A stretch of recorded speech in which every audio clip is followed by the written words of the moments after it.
Salut, c'est moi. Bonjour à tous et bienvenue dans cette vidéo, bienvenue sur la chaîne si vous la découvrez et surtout, bonne année. J'espère que vous avez passé de merveilleuses fêtes de fin d'année, même pour ceux qui étaient et cloîtrés chez eux, je sais qu'il y en a eu un paquet, donc force à vous. Je suis trop contente de commencer cette nouvelle année avec vous, avec la tradition le veut et l'exige, les meilleurs et les pires films de 2021. Et cette année, j'ai choisi de les regrouper. Je vais faire court sur les flops et il y aura donc 5 top films 2021 et je finirai par mon top série.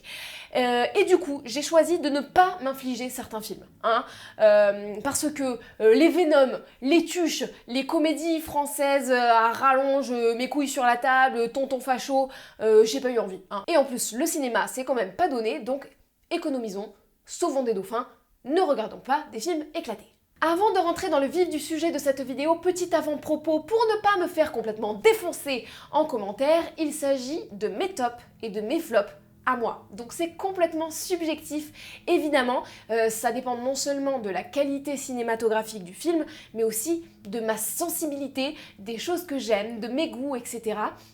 Et en plus, ça dépend aussi des films que j'ai vus, parce que j'ai pas vu tous les films cette année, bien loin de là, j'en ai même vu, je pense, moins que les autres années parce que j'ai beaucoup travaillé. Donc voilà, ne soyez pas surpris et n'insultez pas ma mère en me disant que what, tu n'as pas vu ce film polonais qui a obtenu un prix au festival Zirgouflex cet été? Non, je l'ai pas vu. Donc voilà, n'hésitez pas d'ailleurs à me mettre vos tops et vos flops à vous en commentaire, ça me fera sans doute découvrir plein de films. On arrête là pour l'avant-propos et on attaque tout de suite par les flops.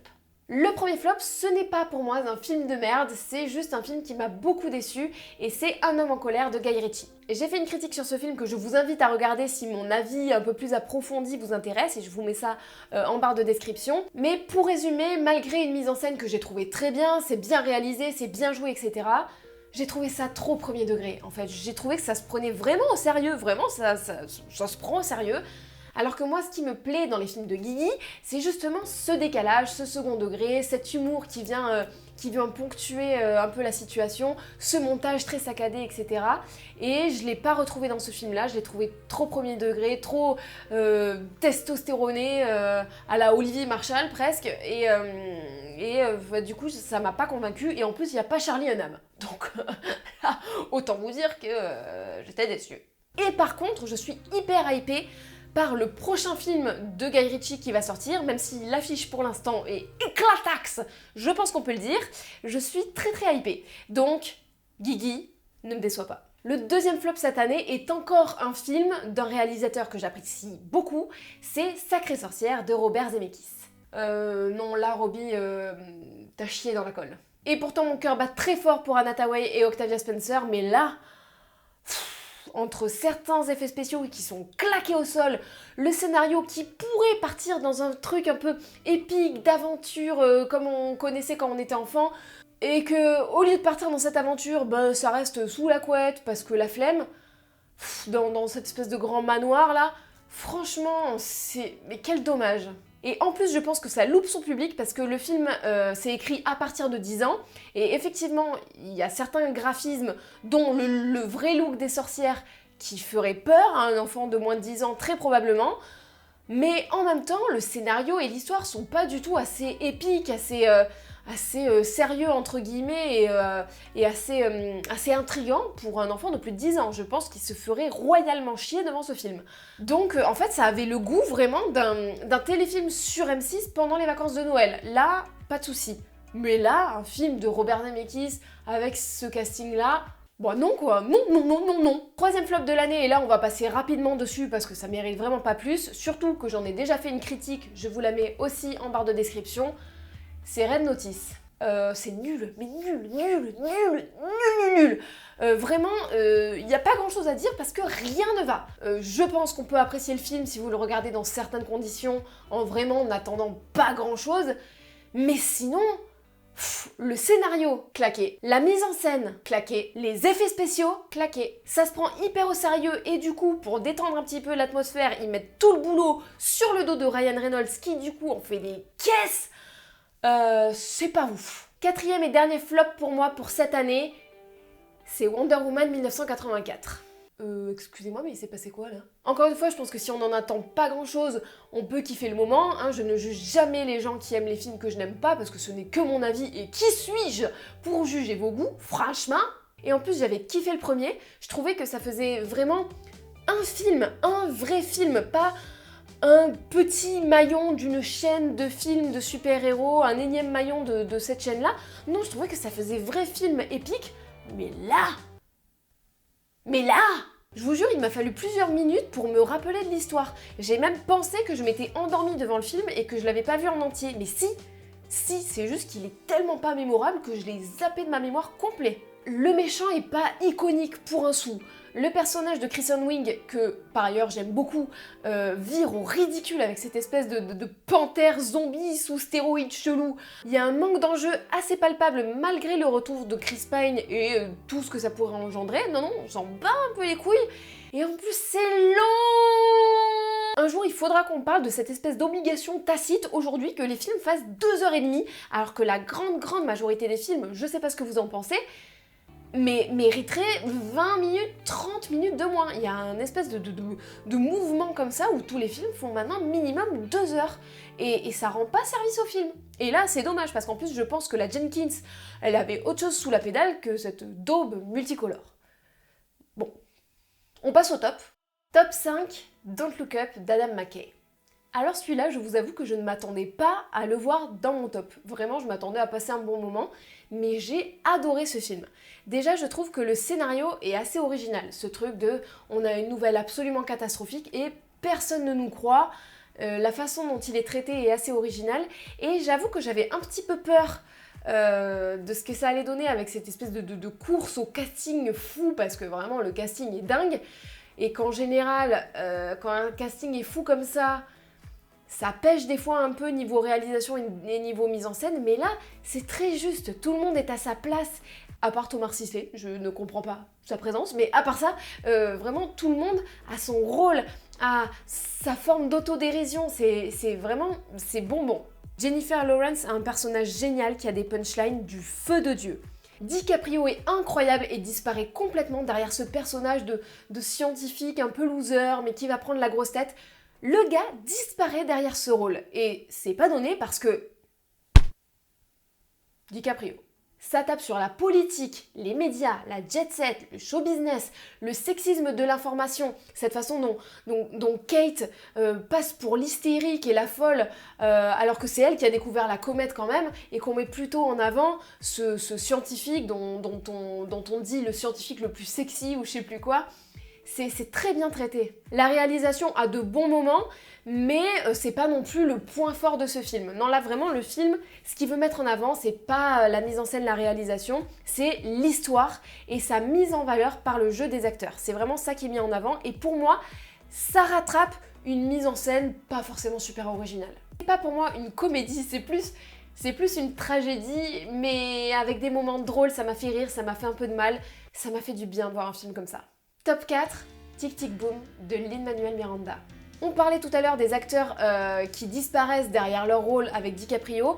En voilà encore un qui disparaît complètement, qui fait un travail titanesque de recherche corporelle, de recherche de voix, de recherche d'expression pour mettre en valeur son rôle. Encore une fois, si vous voulez mon avis plus approfondi, je vous mets la critique que j'ai fait du film en barre de description. Mais en gros, j'ai adoré ce système narratif de double, triple mise en abîme du mec qui nous raconte comment il en a chié pour écrire le spectacle qu'on est en train de voir. Au niveau du ressenti que j'ai eu avec ce film, il parle de la difficulté créative, de la page blanche, du dilemme entre un métier rassurant et un métier passion, de tout le processus créatif. Et c'est un peu la vie que j'ai décidé de mener et les dilemmes auxquels moi j'ai été confrontée, donc évidemment ça me parle beaucoup. Et de voir ce gars faire le choix de galérer pour réussir à faire un métier qu'il fait vibrer, de le voir pencher sur une feuille avec cette espèce de frisson de je vais en chier mais je vais créer un truc. C'est ma vibration à moi, c'est ma corde à moi, donc forcément ce film m'a parlé. Après avoir vu ce film, j'ai eu envie d'écrire, de créer, de faire de la musique, et c'est à ça que sert l'art aussi, à provoquer ce genre de sensations-là. Donc c'est une grande réussite. Top 3, Wendy de Ben Zetlin. Très peu connu et très peu distribué en France celui-là, et c'est bien dommage. Wendy, c'est une réécriture de Peter Pan, peut-être plus sombre que ce qu'on voit d'habitude, très poétique, où le pays imaginaire n'est pas une île qui fait rêver, mais plutôt un territoire un peu aride et un peu dangereux. Où quand on est triste, on se met à grandir et on est banni du clan de Peter, et où on va assister à la genèse du Capitaine Crochet. Ce film est à la fois plus sombre que les adaptations classiques de Peter Pan, et à la fois quand même assez proche du livre, parce qu'on s'aperçoit vraiment que Peter Pan, c'est un bâtard en fait, c'est un peu un bâtard Peter Pan. Même si le film n'est pas exempt de défauts, j'ai trouvé qu'il s'en dégageait un sentiment d'aventure, de liberté, de rêve, d'enfance, qui fait que même si je suis pas tout à fait d'accord avec la morale, qui est la même que la morale du livre en fait, qui est le fait que quand on grandit, on n'a plus l'imaginaire d'un enfant, etc. Morale que je ne partage pas, parce que sinon je ne ferais pas ce métier. La musique est géniale, les enfants jouent mais tellement bien, surtout Wendy qui d'habitude est un personnage qui me tape sur les nerfs. La fin m'a donné des frissons de fou, vraiment regardez ce film. Et on passe à la suite. Promising Young Woman de Emerald Fennell. J'ai tellement kiffé ce film. Vraiment, déjà commençant par la réalisation, elle est magnifique. Les plans sont beaux, les couleurs sont belles, la lumière est belle, et avec ce genre de propos, c'est vrai que le film aurait pu délaisser un peu la partie réalisation. Il ne le fait pas, et c'est une magnifique réussite. Les acteurs sont tous très bons et je suis contente d'y voir Bo Burnham qui est un artiste de forte qualité et je vous conseille son stand-up sur Netflix, c'est un bijou. Oui, le film a fait polémique parce que blablabla, not all men are dangerous, blablabla. On le sait, hein, ok, c'est bon, on le sait, on a compris, c'est évident que tous les hommes ne sont pas comme ça. Tout le monde le sait. Est-ce que c'est bien la peine de le préciser à chaque fois? C'est comme si tu parles de racisme et que d'un coup on te dit ouais mais attends, tous les blancs sont pas racistes en fait. Oui Jean-Paul, on est au courant. Tu déplaces le débat. On peut parler du vrai truc s'il te plaît? Pourquoi tu te sens obligé de préciser comme ça tout le temps? I said, what are you doing? Le film va volontairement être extrémiste parce qu'il a en personnage principal un personnage extrême. Le film nous la montre comme ça, elle sacrifie sa vie, son temps, sa vie intime et amoureuse, elle habite chez ses parents, tout ça pour mener à bien la mission qu'elle s'est fixée. Elle ne fait confiance à personne, elle gâche sa vie complètement. Le personnage est brillamment interprété, mais c'est un personnage extrême, on le sait, et le film n'est d'ailleurs pas tendre avec elle, parce que vu comment ça finit, elle est punie elle aussi. Il n'y a absolument aucune raison pour que ce film fasse polémique, à part venant de vieux mecs qui se sentent un peu visés, ou alors venant de gens, hommes ou femmes, qui se sentent un peu offusqués pour un oui ou pour un non, parce qu'ils sont un peu conservateurs sur les bords, il faut se l'avouer des fois. Mais mis à part ça, le film est satirique, il est drôle, il est beau, il est bien joué. C'est un bon film, matez-le et oubliez tout le reste. Le dernier film de ce top est un véritable chef-d'œuvre réalisé par Monsieur Ridley Scott, Dernier Duel. Évidemment, je passe au-dessus de la réalisation qui est absolument magnifique, d'autres personnes en ont très bien parlé sur YouTube. J'ai envie de vous parler de pourquoi ce film a fini dans mon top niveau ressenti, encore une fois. Le film parle de la dernière ordalie, le jugement de Dieu. À savoir, il y a un procès avec deux parties adverses. Chaque partie va désigner un combattant qui vont se mener un duel à mort. Celui qui gagne en réalité, selon le jugement de Dieu, grâce à la main de Dieu, qui a estimé que c'est lui qui avait raison, et il gagne donc le procès. Marguerite de Carouge raconte donc qu'elle a été violée par Jacques Le Gray et son mari va demander réparation. Et pour nous expliquer tout ça, on assiste aux trois versions des trois personnages. Ridley Scott ne laisse aucun suspense quant à qui est-ce qui détient la vérité, mais c'est fascinant de voir ces trois versions avec des nuances de jeu, de ton, de phrases. On aurait pu croire qu'on allait se faire chier parce qu'on allait voir 3 fois la même chose. Pas du tout, c'est hyper habile et hyper subtil. La scène de viol m'a brisée pendant quelques minutes. Vraiment, je suis un peu sensible à ce genre de scène-là. Et vraiment, là, ça m'a coupé le souffle pendant quelques minutes. C'est brillamment réalisé et très, très, très bien joué par Jodie Comer, qui, selon moi, est une des actrices montantes les plus talentueuses de cette génération. Et elle mérite vraiment au moins sa nomination aux Oscars. Et encore, la scène est tout aussi dure que la scène du duel, où Marguerite assiste impuissante à ce combat où sa vie ne tient qu'à un fil, puisque sa vie ne tient qu'au fait que son mari arrive plus ou moins à se démerder avec une épée. On sent cette tension, c'est fou, c'est incroyable. Matez le film, c'est vraiment, vraiment un chef-d'œuvre. Pour finir cette vidéo, comme promis, je vous parle de mon top série de l'année. Je vais pas faire les tops et les flops parce que sinon ça va être interminable. Je vous parle juste de mon plus gros coup de cœur de l'année. Et ceux qui me suivent sur Twitter le savent, c'est Arcane. La série est une série d'animation qui, au départ, me bavait pas trop parce que League of Legends, je connais et j'ai connu des gens accros à ce jeu-là et League of Legends, voilà. Mais c'est incroyable. C'est incroyable. La DA est magnifique, les graphismes sont fous, que ce soit au niveau des émotions qu'il fait passer, au niveau juste de la beauté des traits, au niveau de la puissance des combats, des paysages, du grandiose. C'est magnifique. Le scénario, sans être hyper original et hyper bien transcrit, et vraiment nous tient en haleine tout le long. Les personnages féminins feraient douter de leur sexualité toutes les meufs que je connais, moi y compris. Tout ce grandiose des paysages, des graphismes, de la musique qui est incroyable aussi, est mise en valeur par les voix, que ce soit VO ou VF, puisque j'ai vu les deux, c'est extrêmement bien joué. Vraiment, même si vous avez un petit a priori, je vous jure, plongez-vous dedans, vous n'allez pas le regretter. Voilà, c'est tout pour moi pour cette vidéo. On se retrouve non pas dimanche prochain, mais dimanche suivant pour parler de mes rattrapages des films que j'ai ratés tout au long de l'année 2021. Et il va y en avoir un paqueton. Si vous avez apprécié la vidéo, n'hésitez pas à me le montrer en likant en masse la vidéo. Abonnez-vous, partagez, Instagram, Pigeon Voyageur, tout ça.